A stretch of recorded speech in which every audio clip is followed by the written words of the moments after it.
51. Question number 51.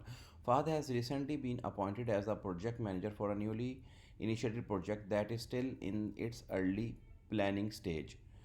He has been asked to estimate the overall cost, but the limited information about the project is currently available. Okay. Given this scenario, which of the following cost estimate technique would be least appropriate for him to use? Okay, nice and tricky question.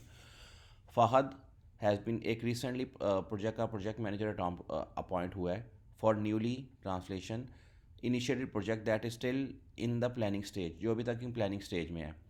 He has been asked to estimate the overall cost. Fahad को कहा गया है कि estimate करे overall cost को, but only limited information about the project is currently available. मगर project के बारे में बहुत ज़्यादा लिमिटेड इन्फॉर्मेशन अवेलेबल है.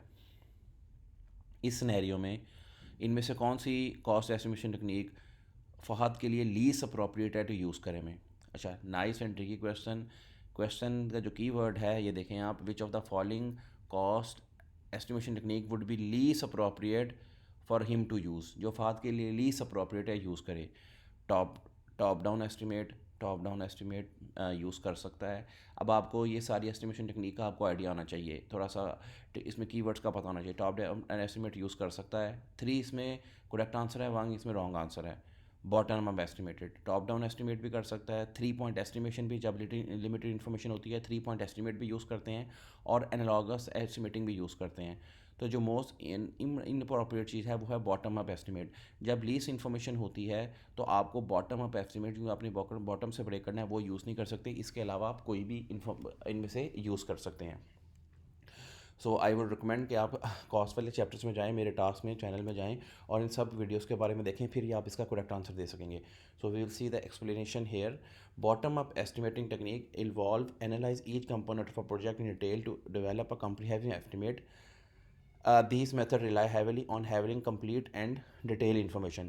Since Fahad is working with a limited data at the early stage, bottom estimating would not be feasible.